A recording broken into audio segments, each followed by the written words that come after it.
बात की थी। अब स्केच पे बढ़ने का वक्त आता है, लेकिन स्केचिंग से पहले मुझे आपको ये बता देना चाहिए कि थंबनेलिंग क्या होती है, क्योंकि हम डायरेक्ट स्केचिंग स्टार्ट नहीं करते। पहले हम थोड़ी सी प्लानिंग और कर लेते हैं, मुख्तलिफ स्केचेस बना के बहुत लाइट वाले, ताकि हमें पता चल जाए किस चीज़ की हमें रफ ड्राइंग करनी है, कौन सी कॉम्पोजिशन अच्छी है। तो एक तरह से आप ये समझ सकते हैं कि रफ ड्राइंग से पहले का प्रोसेस है थंबनेल्स बनाना, जो कि मैं भी आपको करके दिखाऊँगा। पहले मैं न्यू कॉम्पोजिशन बनाऊँगा यहाँ पे। अच्छा, अगर आपको क्रीता के बेसिक्स नहीं आते तो मेरी एक एनिमेशन की क्लास है, उसमें मैंने क्रीता के बेसिक्स समझाए थे, तो उधर जाके आप देख सकते हैं, और उसकी लिंक मैं डिस्क्रिप्शन में डाल देता हूँ। इसका साइज़ मैंने रखा है 1920x1080। अगर आप चाहें तो इसका चकोर डब्बा भी रख सकते हैं, अगर आप इंस्टाग्राम पे आर्ट डालेंगे अपना, तो टोटली डिपेंड्स ऑन यू। सबसे पहले मैं थोड़ा वार्म अप कर लेता हूँ अपने हाथ को।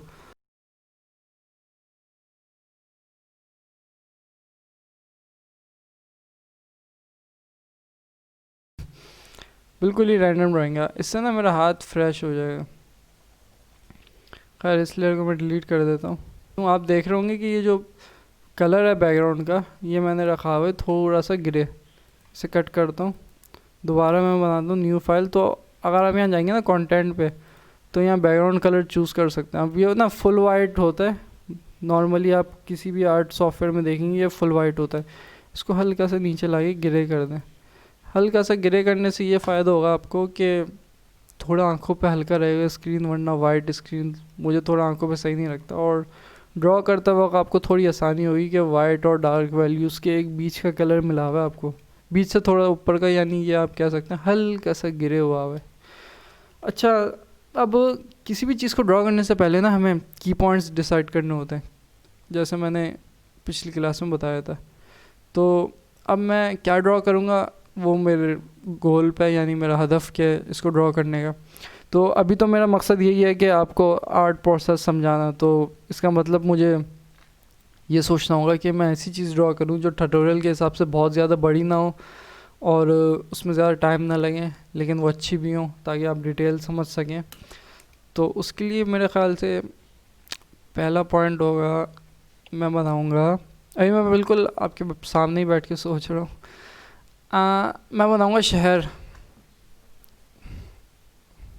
बल्कि क्या हो गया, मुझे स्ट्रीट्स में तो बहुत टाइम लग जाता है और कोई बना भी नहीं पाएगा।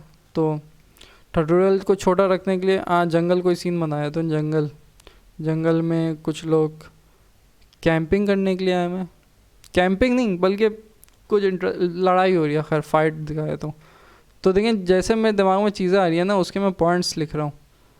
फाइट हो रही होगी जंगल में, किसकी हो रही होगी? दो निंजा की।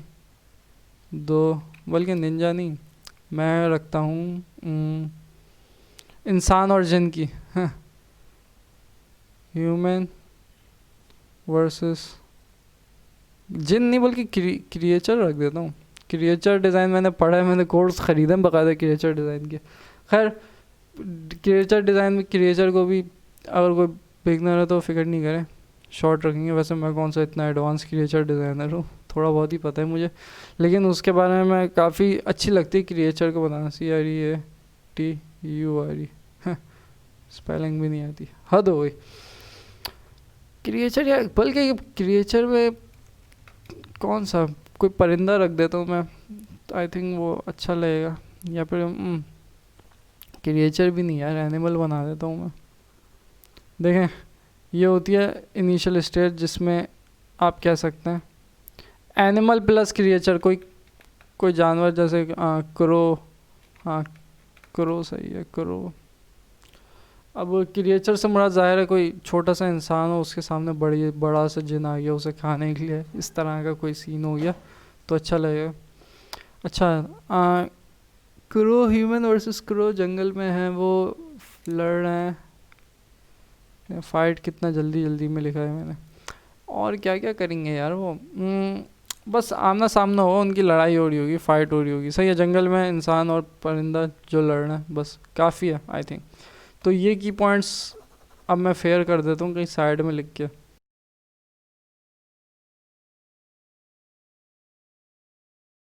एक बार जब मैंने पॉइंट लिख लिया ना, उस हिसाब से मैं रेफरेंसेस देखूँगा ताकि मुझे थोड़ा आइडिया हो जाए। मैं पहले लिखता हूँ जंगल।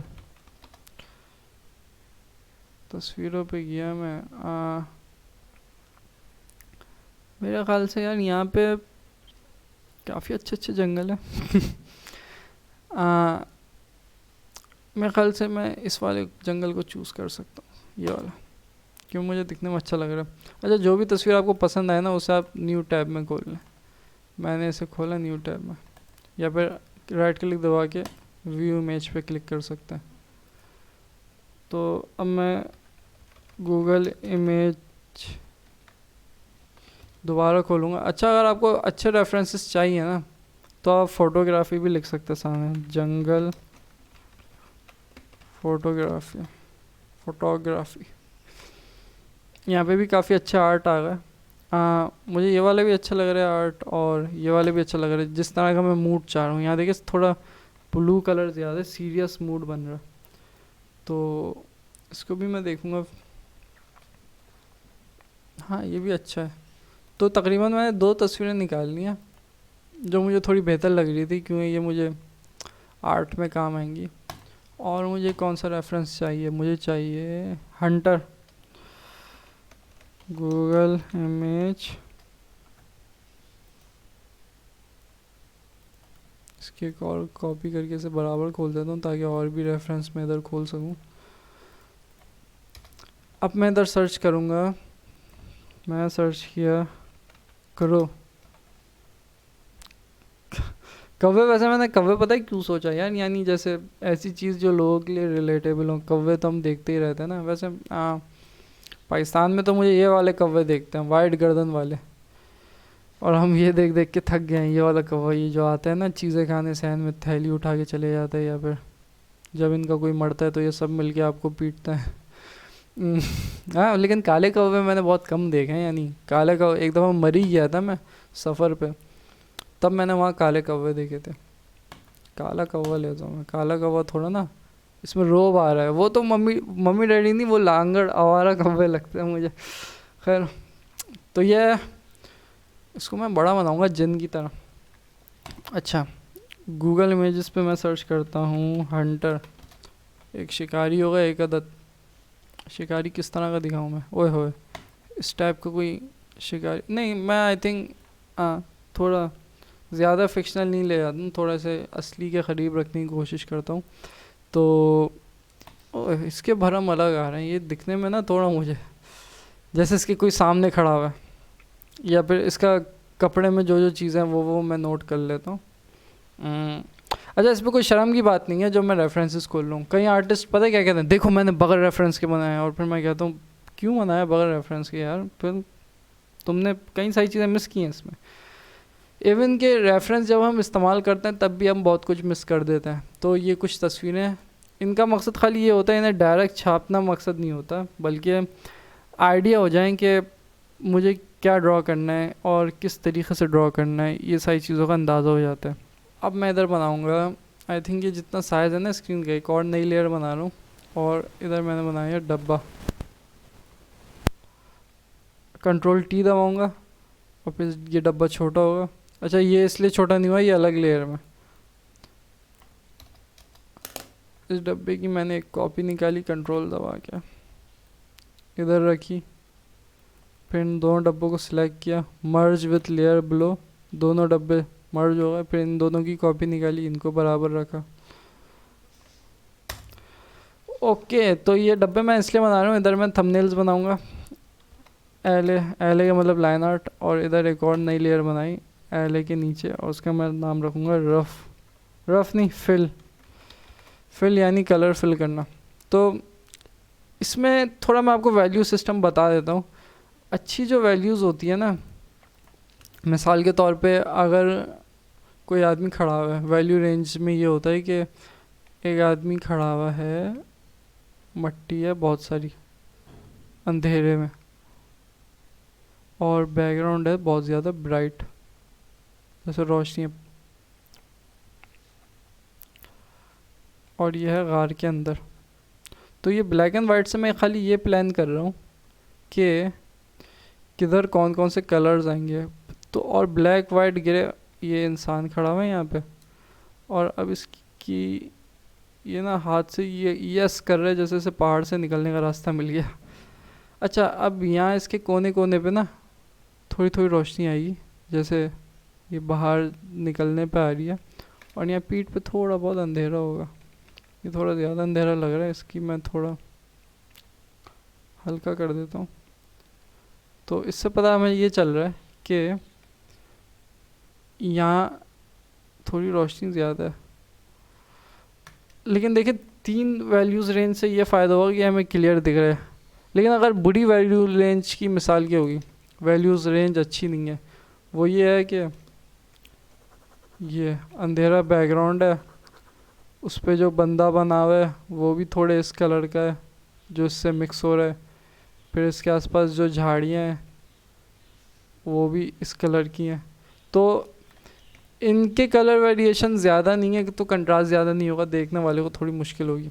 और इसमें देखें कलर वैल्यूज़ का फ़र्क ज़्यादा है, इस वजह से हमें देखने में काफ़ी आसानी हो रही है और ये सीन थोड़ा क्लियर समझ में आ रहा है। तो हमें बनाना था जंगल में लड़ाई का सीन। अब हम यहाँ करेंगे थंबनेलिंग। थंबनेलिंग कहते हैं कि अक्सर यही होता है कि जो आर्टिस्ट है उसने डायरेक्ट स्केचिंग शुरू कर दी। भाई डायरेक्ट स्केचिंग शुरू करनी ही नहीं होती, पहले थंबनेल्स बनाने होते हैं मुख्तलिफ। थंबनेल से मुराद के आइडियाज़ अपने दिमाग को ख़ाली करना, इधर शीट में देखना कि क्या क्या बन सकता है। उसके लिए मैं देखूँगा किस तरह की चीज़ें मैं बना सकता हूँ और कौन सा आइडिया वर्क करेगा। तो पहले यहाँ पे एक बंदा खड़ा होगा आई थिंक, हाँ यहाँ पे। उसकी मैं ना कलर ब्लैक कर देता हूँ और ओपेसिटी थोड़ी सी गिरा दी मैंने, 24 तक कर ली। अब यहाँ पे बंदा खड़ा हुआ है और शिकारी, और यहाँ से वो गन मार रहा है शूं करके, ये गन है उसके हाथ में। ये आ गया कौवा, बड़ा सा है कौवा, इसकी तरफ देख रहा है जैसे कौवा इस पर हमला करने वाले हैं। कौवा कह रहे बेटा अब तुम गए। और ये लोग हैं जंगल में, लंबे लंबे दरख्त हैं, आसपास इनके थोड़े से पौधे होंगे और ये लोग लड़ रहे हैं। और क्या क्या हो सकता है, मेरे ख्याल से एक और चीज़ हम ये कर सकते हैं कि आदमी छुपा हुआ है झाड़ियों में,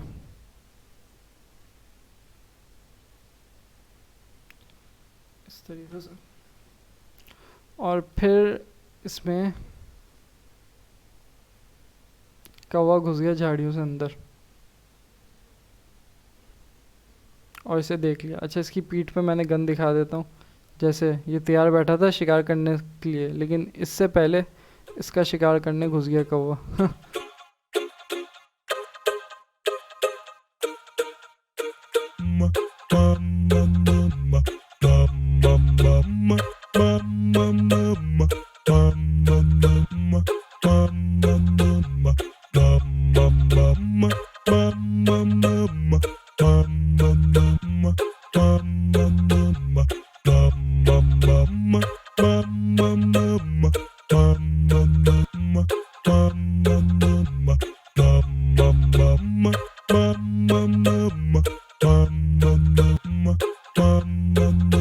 इन चारों में से यार मुझे चारों ही बेहतर लग रहा है, लेकिन इनमें कुछ कुछ मसले हैं। अच्छा, मैंने ज़्यादा सर्चिंग नहीं की, वरना मैं बहुत सर्चिंग करता हूँ। जैसे मैंने यहाँ लिखा गूगल इमेज और जाके मैंने सर्च की एनम,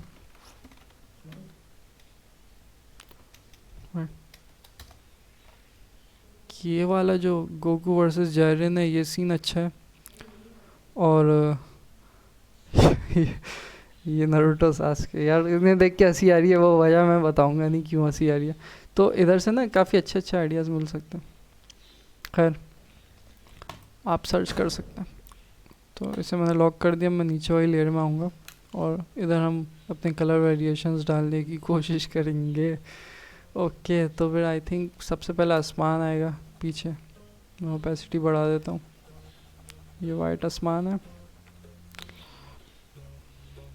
यहाँ पे भी वाइट आसमान डाल दिया। अच्छा बैकग्राउंड क्योंकि ग्रे था तो मुझे वाइट डालना, तो वाइट की मुझे अहमियत पता चली है, वरना ना अगर बैकग्राउंड ही वाइट होता पहले से तो हमें वेरिएशंस देने में मुश्किल होती।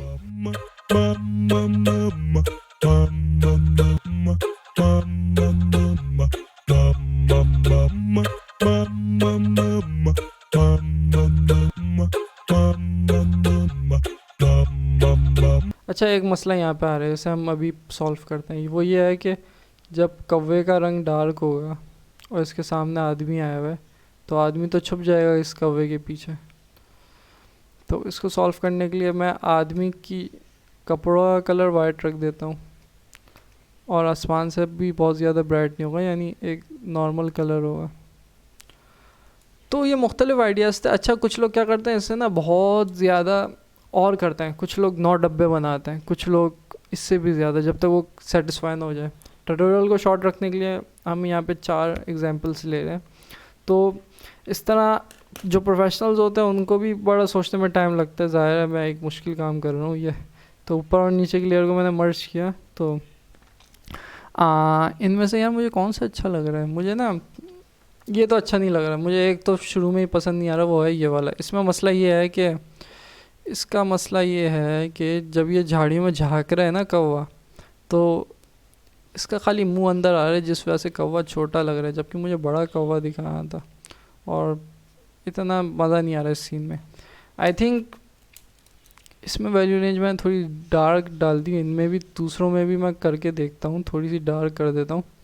मेरे ख्याल से ये वाला सही है, लेकिन इसमें यही सीन है कि कौवे को अगर मुझे बड़ा दिखाना है तो देखिए ये लेसो टूल है, इसे मैंने सेलेक्ट किया, लेसो टूल से इसे पकड़ा, इधर लाइंस खींची और कंट्रोल टी दबा के इसे और छोटा कर दिया। मुझे कौवे को बड़ा दिखाना है तो मैंने कौवे को मज़ीद बड़ा नहीं किया, इंसान को छोटा कर दिया, जिस वजह से कौवा मज़ीद बड़ा लग रहा है।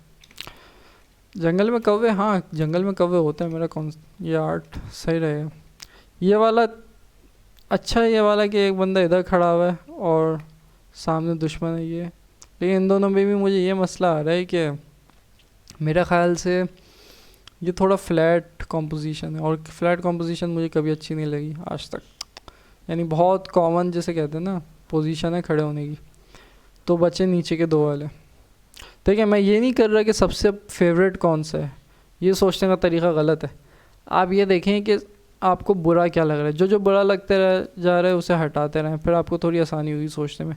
तो अब ज़ाहिर है मैं कंफ्यूज हूँ थोड़ा सा इसमें कि ये वाला चूज़ करूँ या ये वाला, मुझे दोनों ही अच्छे लग रहे हैं, लेकिन for the sake of tutorial मैं क्या काम करूँगा कि मैं इसको सिलेक्ट कर लूँगा जो सीधा हाथ वाला कौवा है, ताकि हम जल्दी से किसी एक पे काम शुरू कर दें। और मुझे पसंद भी यही आ रहा है, यानी कौवा एकदम सामने खड़ा हुआ है बड़ा सा, और ये यानी नॉर्मली कोई आर्टिस्ट है पहले से उसे पता होगा ये वाली कॉम्पोजिशंस यूज़ होती हैं।